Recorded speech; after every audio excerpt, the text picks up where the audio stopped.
So இப்போ தான் நான் டைம் பார்த்தீங்கன்னா 12:30 இப்போ தான் நான் வீட்டுக்கே வர்றேன் ஒர்க்லாம் முடிச்சுட்டு. ஸோ வந்துட்டு கொஞ்சம் நேரம் நான் ரெஸ்ட் எடுத்துட்டு கொஞ்சம் வீட்டு வேலையெல்லாம் பெண்டிங் இருந்துச்சு அதெல்லாம் முடிச்சுட்டு ஓகே படிக்கலாம் அப்படின்னு சொல்லி நான் எடுத்திருக்கேன். ஸோ ஏன் ரொம்ப நாள் வீடியோ போடல அண்ட் என்னோடய குரூப் 4 மார்க் என்ன அப்படிங்கிறதுல கண்டிப்பாக நான் இன்ஃபார்ம் பண்ணலை. ஏன்னா ஒரு சின்ன ஆக்சிடெண்ட் ஆகிடுச்சு எனக்கு. அதனாலேயே என்னால் ஒர்க் பண்ணவே முடியல. இப்போ ஒரு 4-5 days okay I am normal.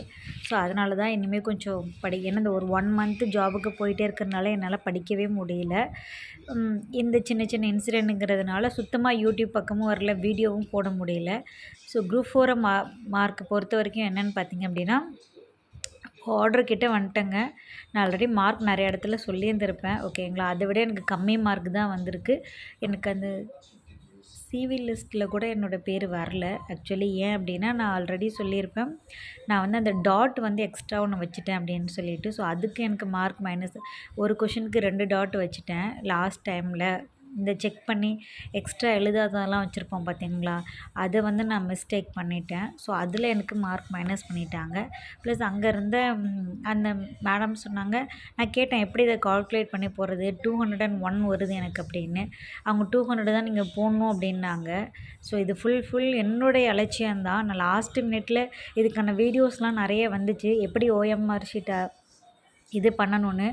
So நான் இதை வந்து தப்பு பண்ண மாட்டேன்னு ஒரு தைரியத்தில் அது கேர்லெஸ்ஸாக விட்டுட்டு போயிட்டேன். ஸோ அதில் தான் நான் தப்பு பண்ணிட்டேன்.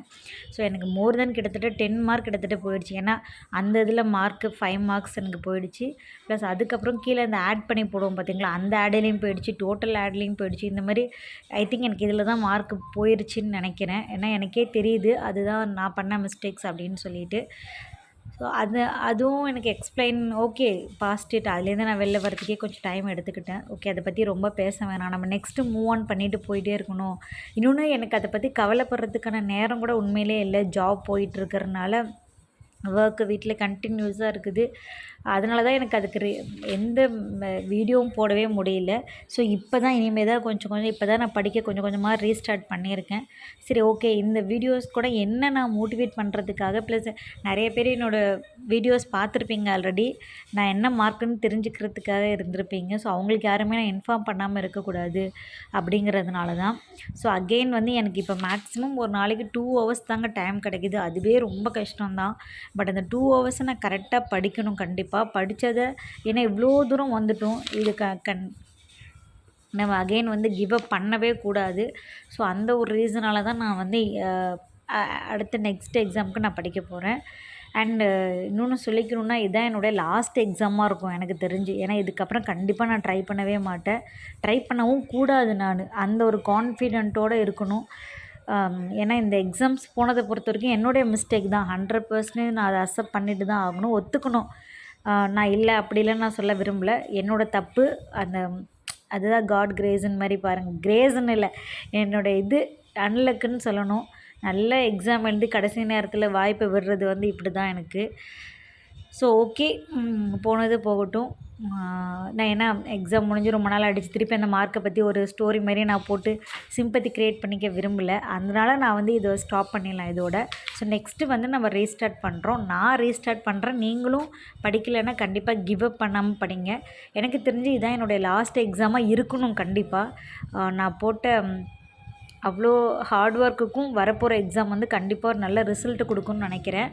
அண்ட் அதே டைமில் என்னுடைய ஒர்க்கு ஃபினான்ஷியலாக ரொம்ப டைட்டாக இருந்துச்சு. இப்போ கொஞ்சம் ஓரளவுக்கு நான் ஜாபுக்கு போய் ஓரளவுக்கு இதாக இருக்குது. ஸோ என்ன ஜாபுங்கிறத நெக்ஸ்ட் வீடியோவில் சொல்கிறேன் ஓகேங்களா. அது பார்ட் டைம் மாதிரி தான் நான் போகிறேன். 7 to 12 o'clock அந்த டைமில் தான். ஸோ வீட்டுக்கு வரத்துக்கு 12:15 12:30 கூட சம்டைம்ஸ் ஆகிடும். அதுக்கப்புறம் நான் வீட்டுக்கு வந்துட்டு என்னோடய ஒர்க்கெலாம் முடிச்சுட்டு கொஞ்சம் ரெஸ்ட் எடுத்துகிட்டு நான் படிக்கிறதுக்கு மேக்ஸிமம் ஒரு நாளைக்கு 2 ஹவர்ஸ் தாங்க டைம் கிடைக்கிது. பட் இந்த 2 ஹவர்ஸை நான் கரெக்டாக வந்து யூஸ் பண்ணிக்கணும். அதுதான் இப்போ என்னுடைய பெரிய இது. எனக்கு ஒரு 6 மந்த்து 7 மந்த் இருக்குன்னா அந்த 2 ஹவர்ஸ் 3 ஹவர்ஸுங்கிறத கரெக்டாக ஃபாலோ பண்ணி கரெக்டான ஒரு டைம் டேபிள் போட்டு நான் படிக்கணும் அப்படின்ட்டு இருக்கேன். ஸோ அதுதான் என்னோடய எய்ம் இப்போதைக்கு. அதை மட்டும் நான் ஃபாலோ பண்ணால் போதும்னு நினைக்கிறேன்.